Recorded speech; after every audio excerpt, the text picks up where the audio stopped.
Hello students, we are taking a start in the subject of business statistics with the first chapter, Introduction to Statistics. In this chapter, we will study about the meaning of statistics, its introduction, its definitional part, and its importance, its limitations. Now, we are taking the topics one by one. हम एक एक topic लेकर चलेंगे जिसमें सबसे पहले हम लोग ले रहे हैं इंट्रोडक्शन टू स्टैटिस्टिक्स। स्टैटिस्टिक्स होता क्या है? What does it mean?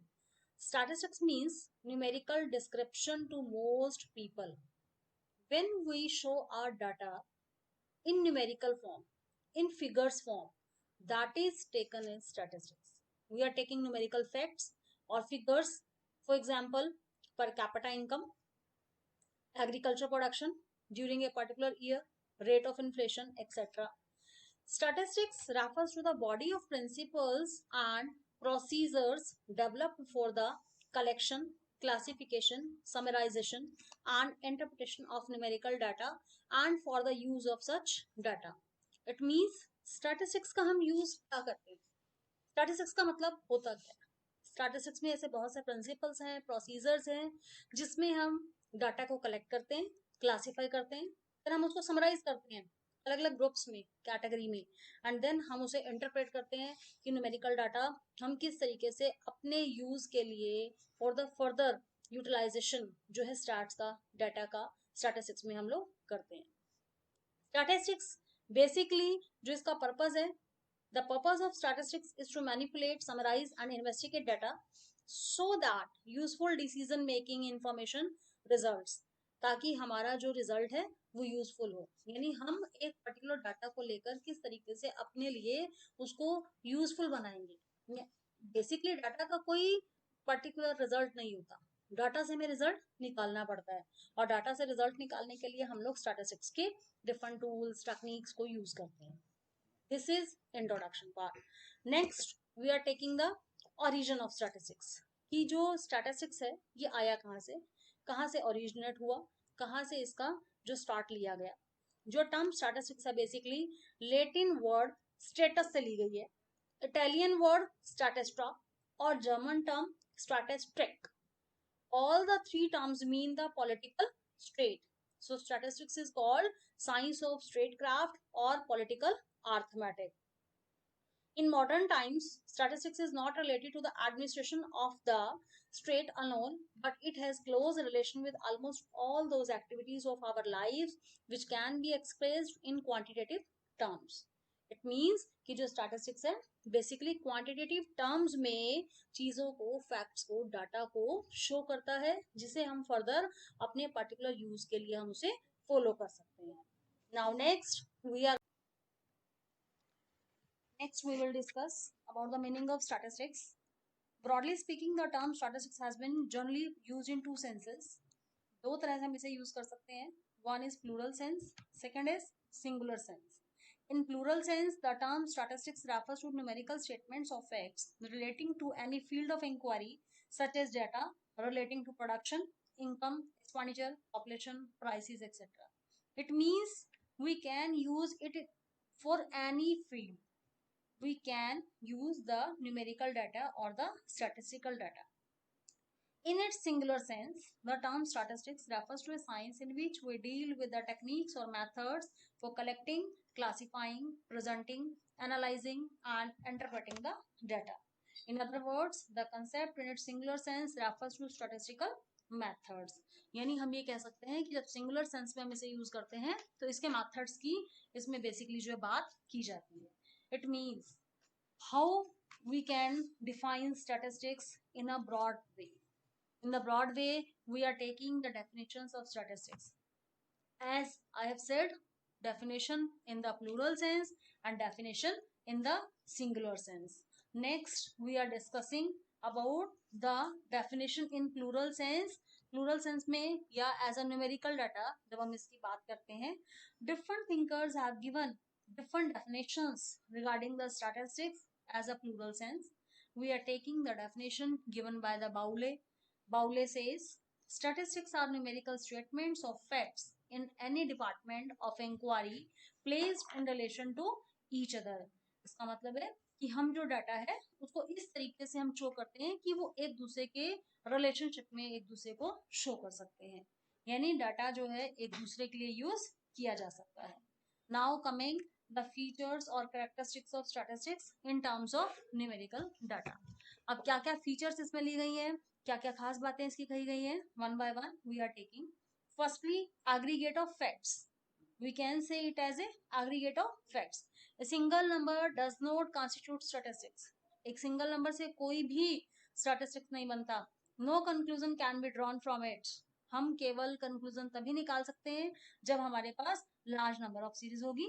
जैसे फॉर एग्जाम्पल, अगर हम कहें there are 1000 students in our college, इसका कोई भी मीनिंग नहीं है। लेकिन अगर हम ये कहें कि 1000 स्टूडेंट्स में से 300 स्टूडेंट्स आर्ट्स फैकल्टी में है, 400 स्टूडेंट्स कॉमर्स फैकल्टी में, 300 स्टूडेंट्स साइंस फैकल्टी में, इट मीन्स कि जब हम फिगर्स को शो करेंगे तो उसे पर्टिकुलर फॉर्म में हमें शो करना पड़ेगा, उसका कुछ मीनिंग है, जो मीनिंग निकलता है वो हमें डिटेल फिगर से ही पता चल सकता है। तो इसलिए हम कह सकते हैं that all the statistics are expressed in numbers but all the numbers are not the statistics. Secondly, numerically expressed. Statistics are expressed in terms of numbers.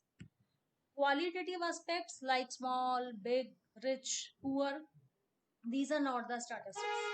If we say that Kapil Dev is tall and Gavaskar is short, it does not have any statistical meaning, statistical sense. But if we say Kapil Dev is 6/2 and that of Gavaskar is 5/4, it would be taken as statistical information. इसको हम statistical information में हम ले सकते हैं। Means starts में हम data को न्यूमेरिकली एक्सप्रेस कर सकते हैं। Next, affected by multiplicity of causes. जो स्टैटिस्टिक्स है these are not affected by any single factor, यानी स्टैटिस्टिक्स में बहुत सारे रीजंस होते हैं जो इसे अफेक्ट करते हैं। जैसे फॉर एग्जांपल हम कह सकते हैं 30% rise in prices may have been due to several causes. बहुत से कारण है प्राइसेस बढ़ने के, जैसे सप्लाई का कम हो जाना, रिडक्शन इन सप्लाई, डिमांड का बढ़ जाना, शॉर्टेज ऑफ पावर हो जाना, rise in wages, rise in taxes, there may be any reason, यानी प्राइस राइज होने का कारण कुछ भी हो सकता है। So it is said that it is affected by multiplicity of causes. Next, reasonable accuracy. Reasonable accuracy means statistical data में रीजनेबल एक्यूरेसी आपकी रहेगी, क्योंकि हमने जो डाटा इकट्ठा किया है वो कैसे किया है, by taking the proper investigation, by taking its nature, size, available resources. We are taking the data by taking all the figures, by taking all the available facts. For example, difference of 1 kg of weight in 5 kg of sweet meat is height of inaccuracy. But if against the weight of 1 quintal of wheat, there is difference of 1 kg of wheat, the inaccuracy will be treated as negligence and insignificant. It means इस छोटे से example में जो कहा गया है कि अगर हम 5 kg में से अगर 1 kg वेट के बारे में कहना चाहें, इट इज वेरी इजी। लेकिन अगर हम 100 kg में से 1 kg के बारे में कहना चाहें, it is not possible, it is insignificant. Next is placed in relation to each other. Such numericals alone will be called statistics as are mutually related and comparable.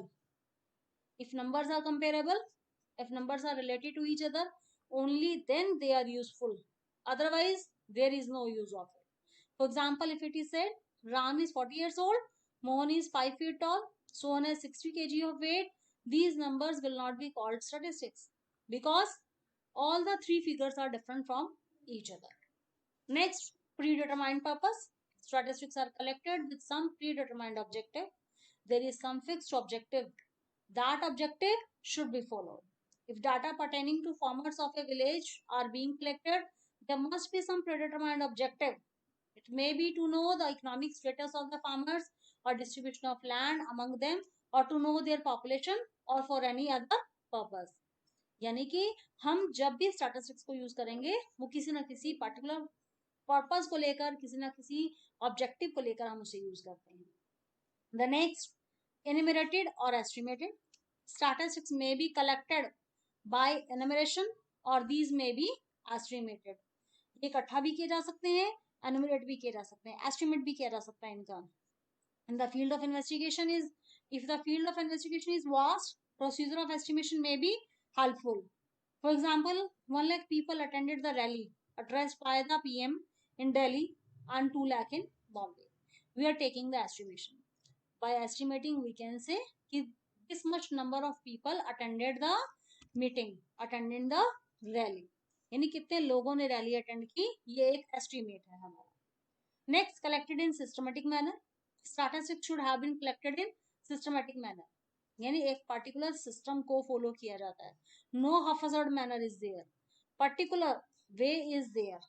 For example, data regarding the marks secured by students of college without any reference to the class, subject, examination or maximum marks etc. will not lead to confusion, not any meaningful conclusion. यानी हम ये कहना चाहते हैं कि जब हम एक क्लास के स्टूडेंट्स के मार्क्स को इकट्ठा करना चाहते हैं, चेक करना चाहते हैं, तो हम उसे एक सीक्वेंस में लेकर चलेंगे, एक नंबर में लेकर चलेंगे. By roll number suppose we can collect the data. So data is collected in a systematic manner. So these are the features or characteristics of statistics in terms of numerical data.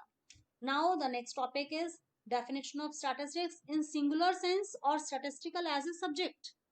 जब हम इसको singular sense में लेकर चल रहे हैं, singular sense में as I have earlier said that statistics refers to the study of techniques relating to the collection, classification, presentation, analysis and interpretation of the quantitative data. यानी हम डाटा को इकट्ठा करेंगे, क्वांटिटेटिव डाटा हमारे पास होगा, उस data को हम जो है पहले इकट्ठा कर रहे हैं, कलेक्ट कर रहे हैं, देन हम उसे क्लासीफाई कर रहे हैं, डिवाइड कर रहे हैं, उसको फिर हम प्रेजेंट करते हैं, प्रेजेंट करने के बाद एनालिसिस और उसके बाद उसका इंटरप्रिटेशन, हम तभी उससे कंक्लूजन निकाल सकते हैं. डॉक्टर बाउले ने इसके रिगार्डिंग डेफिनेशंस देते हुए 3 तरीके से इसे एक्सप्लेन किया है. One is statistics is the science of counting. Statistics may rightly be called the science of averages. Statistics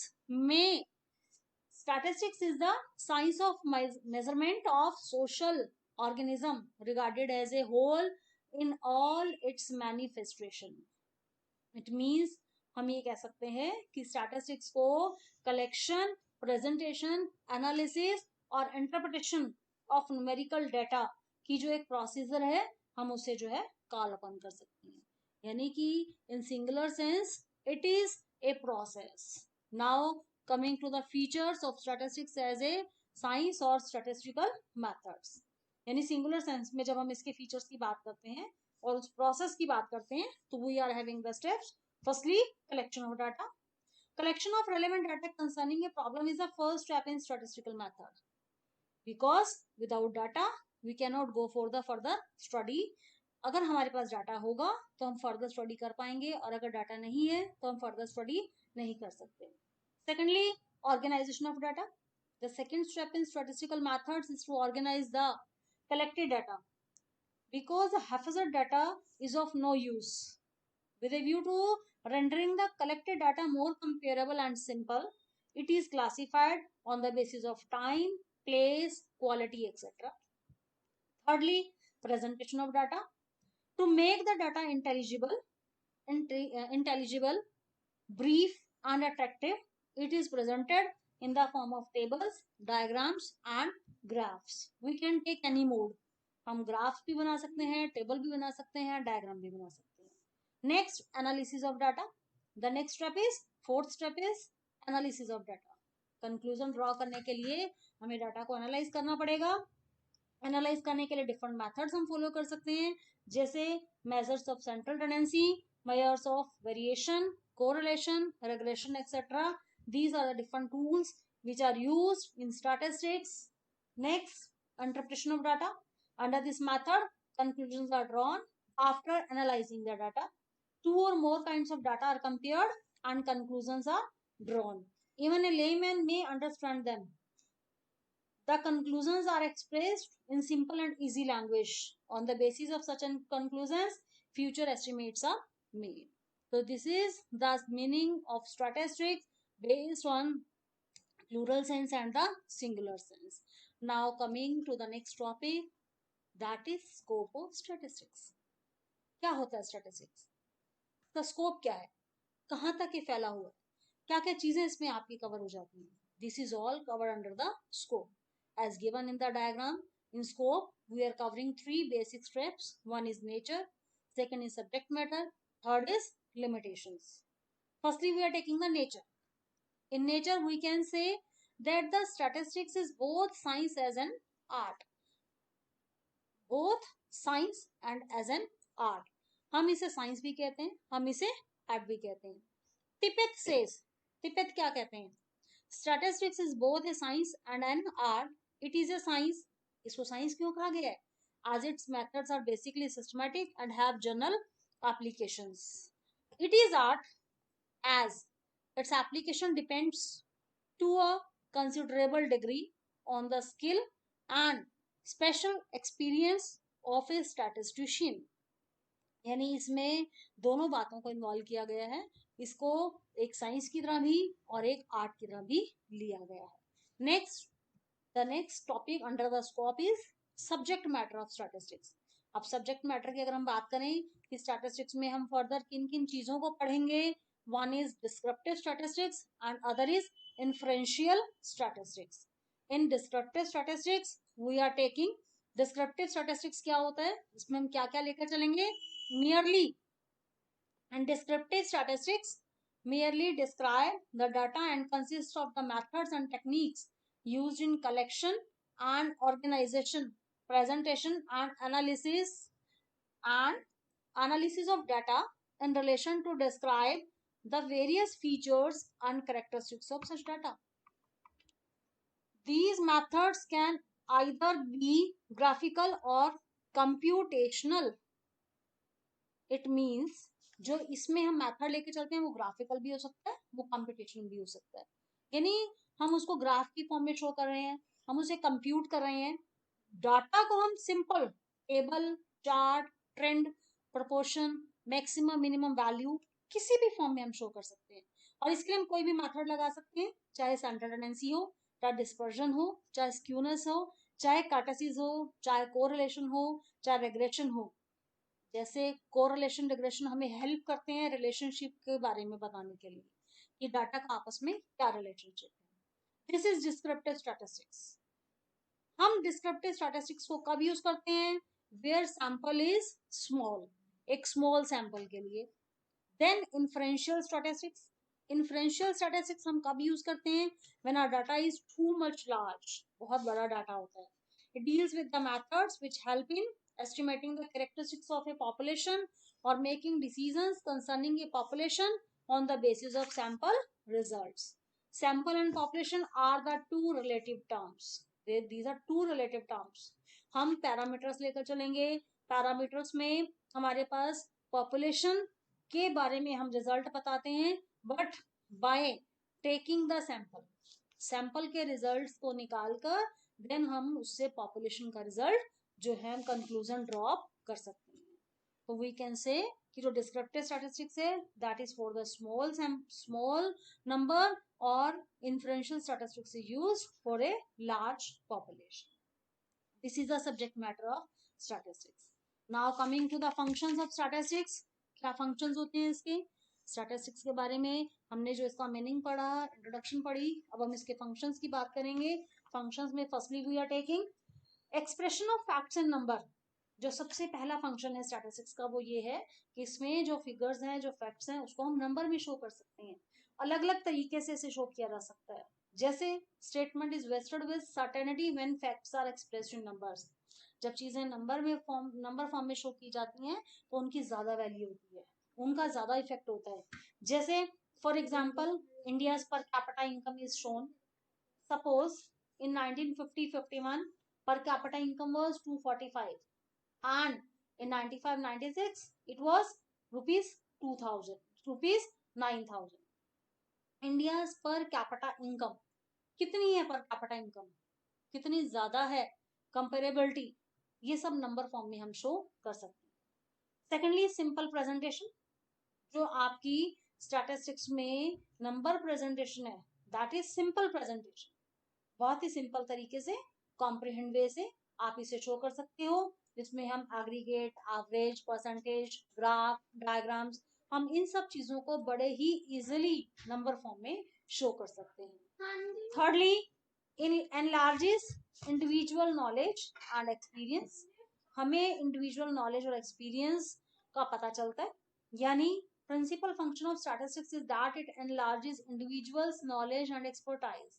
यानी कि एक पर्टिकुलर पर्सन कितनी नॉलेज रखता है, कितना एक्सपीरियंस रखता है, क्या चीजों के बारे में उसे पता है. यानी income, population, agriculture, production, industrial production, इन सब चीजों के बारे में अगर हमें जानकारी चाहिए तो हम स्टैटिस्टिक्स की हेल्प से बड़े आसानी से ले सकते हैं. Then next coming, it compares facts. Statistics में हम फैक्ट्स को कंपेयर कर सकते हैं, लेकिन फैक्ट्स तभी कंपेरेबल होंगे जब वो डाटा जो है एक मीनिंग रखता होगा, डाटा जो इकट्ठा किया हुआ है एक पर्टिकुलर फॉर्म में होगा, एक पर्टिकुलर सिस्टमेटिक वे से होगा, केवल तभी आप उसे कंपेयर कर सकते हैं. Then fifth point is it facilitates policy formulation. Statistics helps in policy formulation. Policies बनाने के लिए भी हमें स्टैटिस्टिक्स हेल्प करता है कि जो हमारी पॉलिसी है एग्रीकल्चर के regarding, monetary policy, fiscal policy, economic policy, all these policies are also framed by taking the help of statistics. Next is it helps other sciences in testing their laws.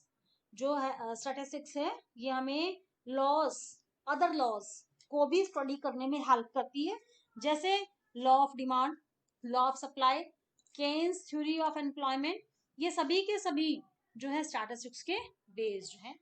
Next, it establishes relationships between facts. ये facts के relationships को भी establish करती है. To और मोर facts का relationship को इसमें आसानी से आप शो कर सकते हैं. Next, it helps in forecasting. हमें फ्यूचर के बारे में पता लगाना है, चेंजेस का पता लगाना है, changes in food production, supply of power, growth of population, 5 year plans, ये सभी के सभी फोरकास्टिंग अगर हमें करनी है तो हम स्टैटिस्टिक्स में बहुत इजीली कर सकते हैं. Next, it enables realisation of magnitude. Magnitude how much, कितना बढ़ा, कितना ज्यादा, कितना वास्ट एक पर्टिकुलर है.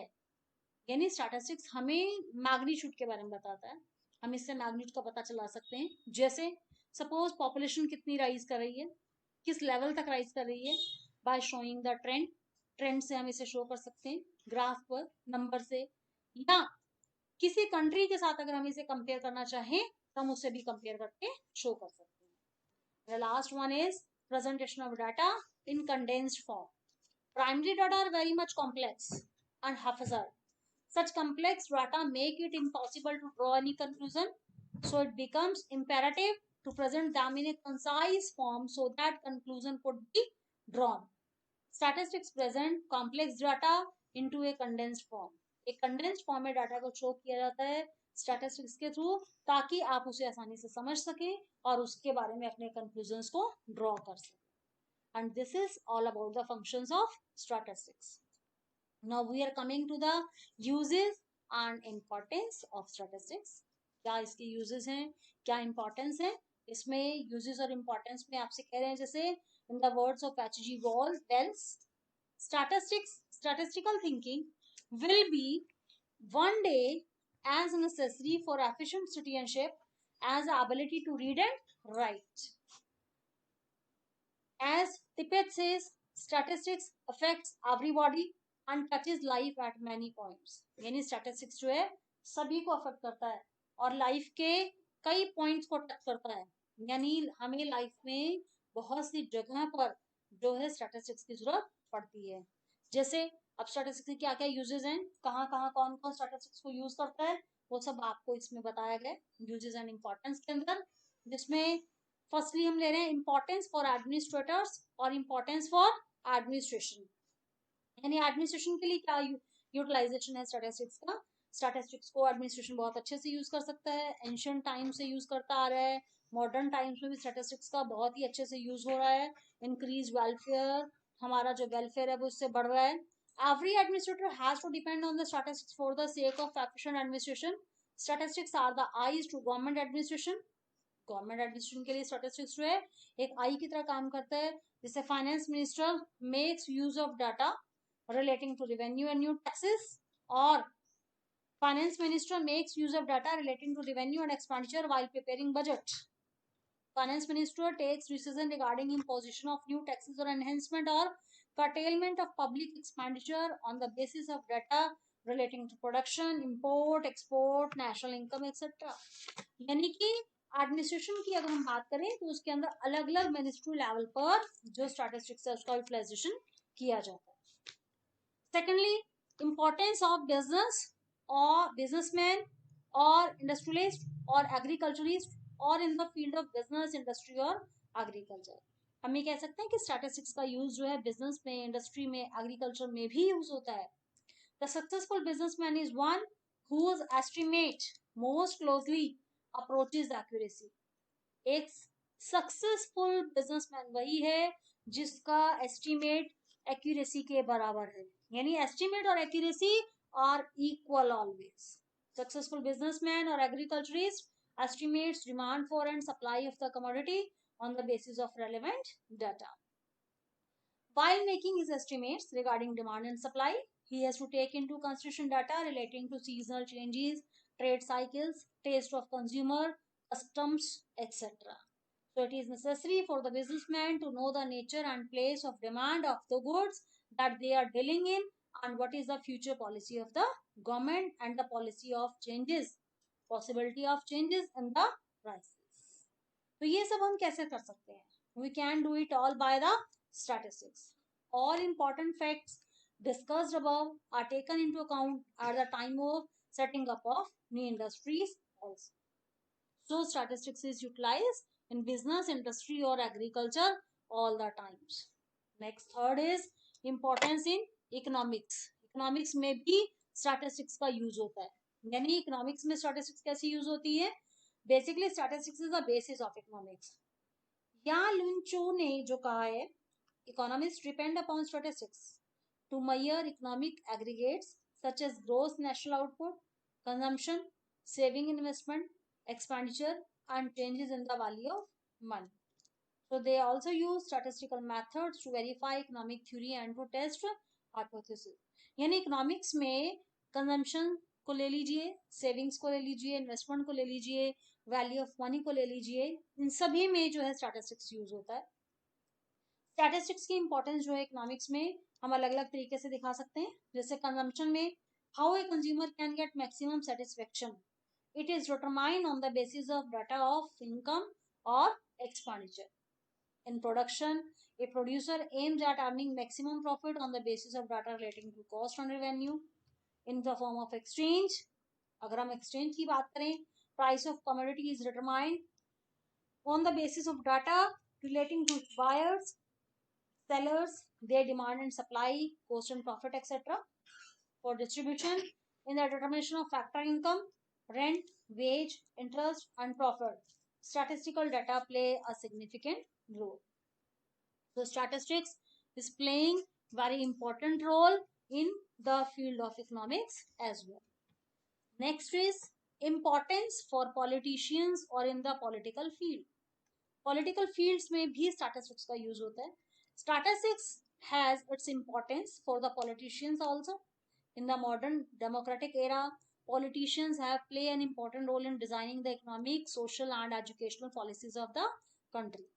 हमारे देश की जो पॉलिटिकल पॉलिसीज हैं बनाई जाती हैं पॉलिटिशियंस के थ्रू, तो वो सब भी स्टैट्स के ऊपर डिपेंड करती हैं. The policies made by politicians are fully aware of the statistical data to per capita income, unemployment, import and export, black money, public debt of the country, etc. The opposition parties on the basis of these statistics can make constructive criticism of the government and compel it for the revision of its programs and policies. So it is playing a vital role in political fields also. Next is importance for social reformer or in the social field. Statistics is used in solving the social problems also. For example, in the field of dowry, as it is a social level, alcoholism, gambling, divorce, etc. Statistics is playing significant role. With the help of concerned data, they came to know of the gravity of these evils. They can suggest remedies against these evils when they are equipped with the relevant data. It means for reducing a problem, we must know about its number, about its possibility. Only then we can take the possible actions. So in the social field, statistics is also playing a vital role. Next is importance in the field of science and research. Here also statistics is playing very important role, as in the physical and natural sciences as well as in the field of research. Statistics is proving very well by verifying scientific laws. Statistics is often used to formulate standards of the body temperature, pulse rate, weight, blood pressure, etc. of a healthy person. In every science, research is conducted with the help of statistics, and results of research are also expressed in terms of statistics. Next is importance for banking. To every banker and banking industry, statistics relating to demand deposits, time deposits, credit, etc. are of great importance. It is on the basis of data relating to demand and time deposits that banking system in a country determines its credit. यानी banks में भी statistics का बहुत ही use किया जाता है. Next, importance for insurance companies. Insurance companies also use statistical information.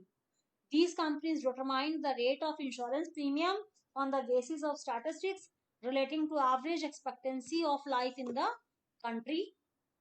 Expectancy of life is calculated on the basis of life tables. These tables depend on the theory of probability. By using statistics, we can make the figures, we can make the statistical facts.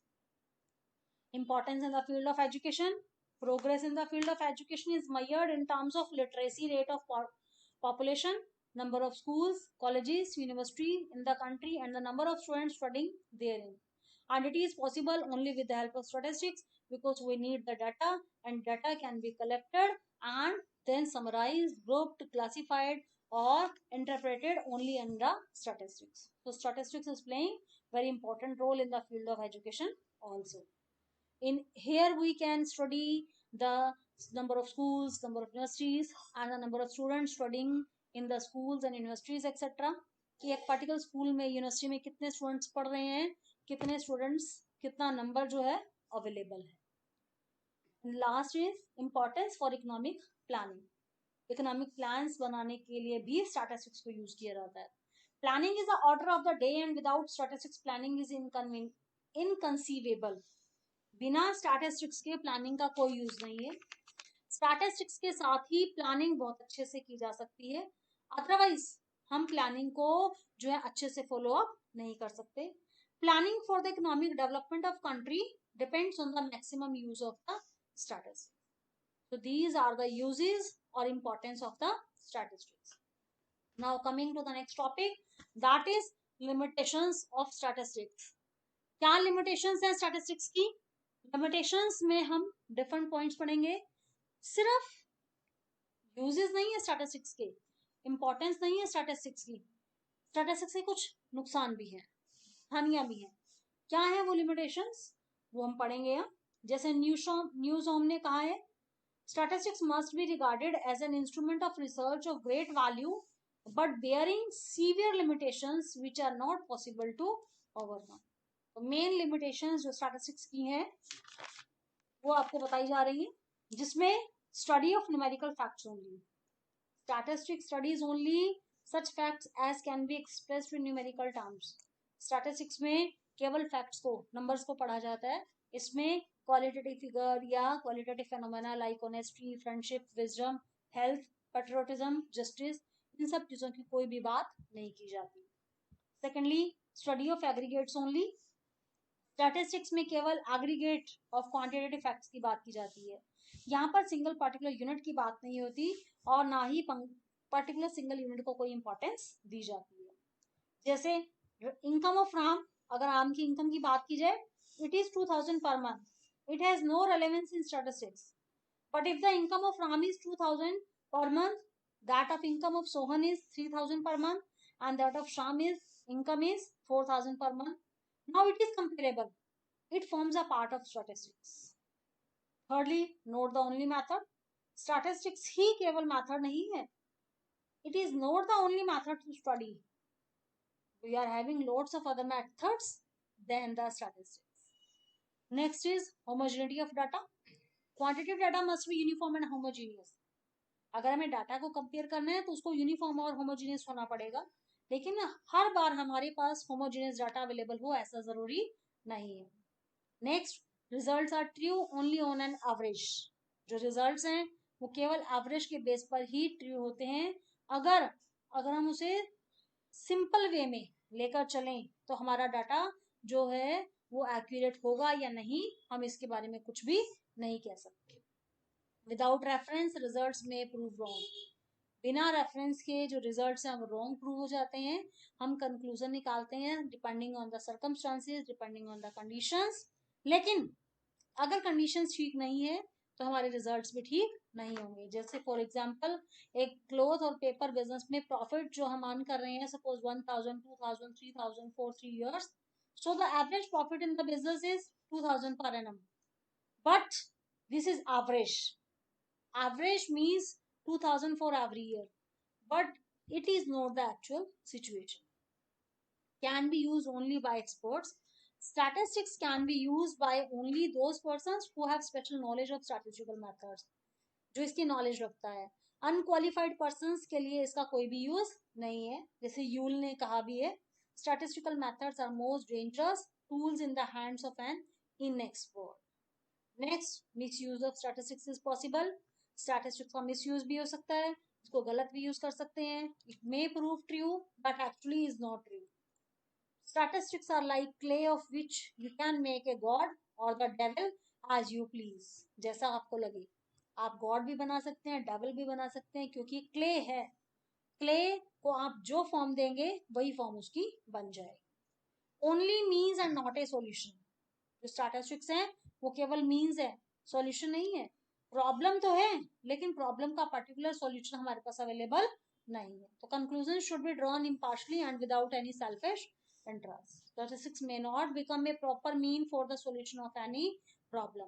In short, while making use of statistics, its limitations as discussed above must always be kept in mind. तो इसकी जो problems हैं उन्हें भी ध्यान में रखा जाना जरूरी है. Next is distrust of statistics.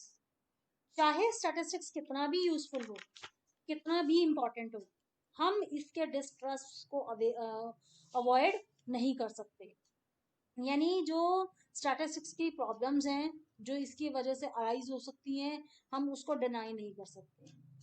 Those who distrust statistics make the following observations about it. क्या वो कहते हैं? In the words of Disraeli, there are 3 kinds of lies: lies, damn lies, and statistics. Secondly, statistics is a rainbow of lies. Thirdly, statistics are tissues of falsehood.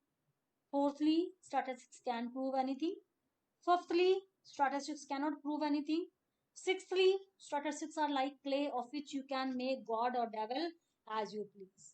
So this is the distrust of statistics. Statistics should not be used as blind man uses a lamp post for support rather than for illumination, whereas its real purpose is to serve as illumination and not as the support. As the king explained, the science of statistics is a most useful servant, but only of great value to those who understand its proper use.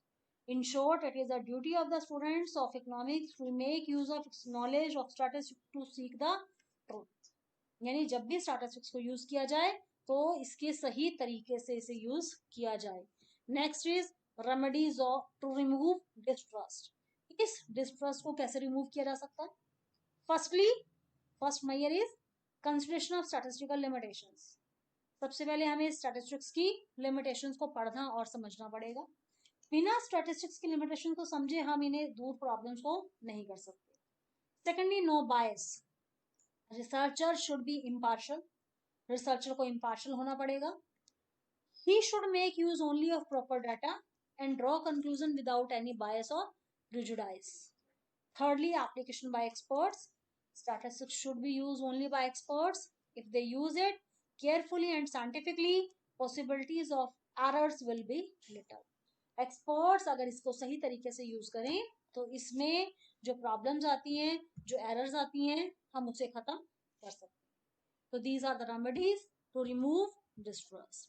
And this is all about the chapter of the statistics, in which we studied the introduction part, definitionary part, its uses, importance, its scope, its functions, its features, and its limitations, and lastly, the distrust part and the remedies to remove the distrust. Thank you.